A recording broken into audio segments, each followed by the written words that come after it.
Resolution 14 first on procedural matters because I don't believe the matter is validly before this body. Please proceed. Thank you.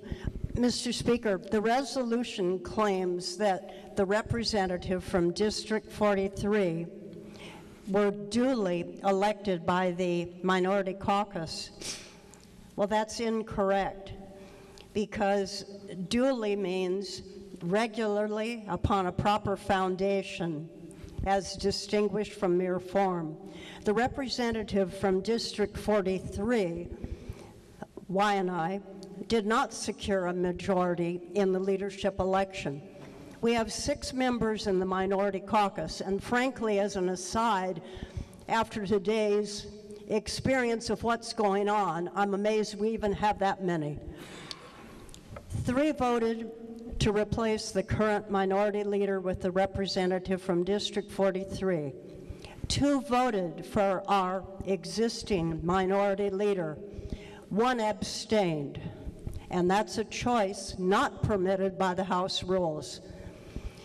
So you go ahead that if you're following the House rules, and that governs this body, the memo that I have goes on more about the safeguards within the rules. I will share that and ask that this short memo be allowed to be put into the journal, Mr. Speaker, because I think this procedure is important. So ordered. Thank you. And Mr. Speaker, I have a short memo that you had on your desk earlier. I'd ask that that also be put into the journal so this is recorded. So ordered. Thank you.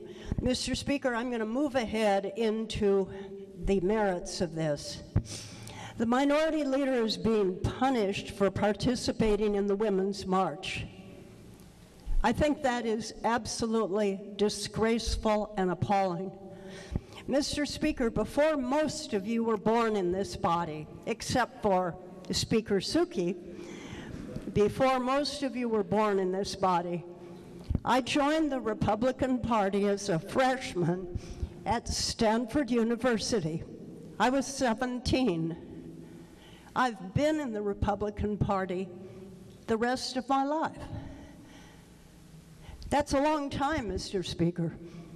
My party was the party of Teddy Roosevelt, who established the national parks. My party was the party of Goldwater, a social liberal who felt way back then that gays should be allowed to serve in the military, a Republican. My party was also the party of Dwight Eisenhower, and I read a statement of his. In all those things which deal with people, be liberal, be human. Be liberal, be human when you're dealing with people. But in all those things which deal with people's money or their economy or their form of government, be conservative. That's my belief of the Republican Party. I would like to declare a class of marchers, representative, our minority leader, and I both participated in the Women's March. I proudly spoke at the Women's March.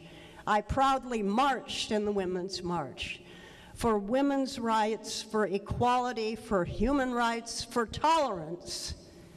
We did that together. Now she is being punished by 3.5 of our members for participating in a democratic process. Mr. Speaker, I yield my time. Okay, I will go ahead with some Thank you. Your time is your. Thank you, Representative LaPresti. Representative, if I can ask for your kind indulgence, pursuant to Rule 60.1, members shall conduct themselves in the House in a respectful manner. Members should not treat fellow members, staff, and the general public. They must always treat them with respect and courtesy. Mr. Speaker, could we have a recess, please? Recess.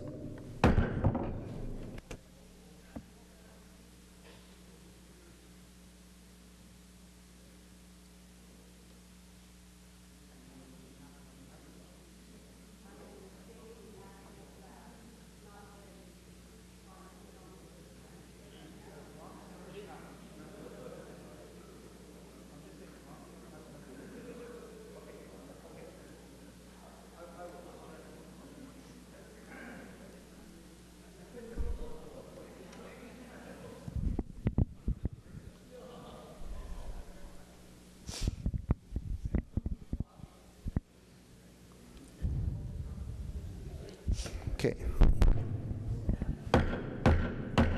With the House come to order, Chair recognizes Representative Thielen. Just a slight 10 seconds. Focus on the merits of the resolution and not on a person, and we're going to be fine. Thank you. Representative Thielen. Thank you, Mr. Speaker. I appreciate that. Let me just tell you a couple of reasons. We were marching and speaking at the Women's March. I believe the majority leader does this once a year. Point of order. In 2000. Okay, Representative McDermott. This has nothing to do with the Women's March. This is a motion on leadership. It has nothing. I don't see Women's March anywhere in here, and I don't want to waste my time listening to this.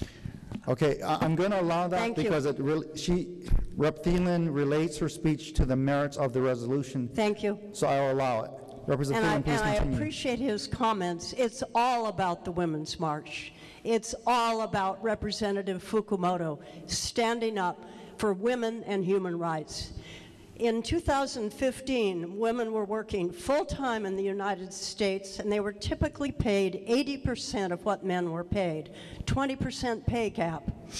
Do you know when we're going to get equality? 2059. That's one of the reasons we were out there in support of women's rights. We still have a long way to go, and you know that, and you're with us on so many of these issues. I appreciate that. And then here's another frightening headline. Little girls doubt that women can be brilliant. A study shows in the mainstream journal called Science, and it says, little girls doubt that women can be brilliant. We have a long way to go, and our minority leader knew that. She is what I hoped the face of the Republican Party would be, the age of one of my granddaughters. I've been so proud of watching her and seeing her be a leader, not just in Hawaii, but nationally.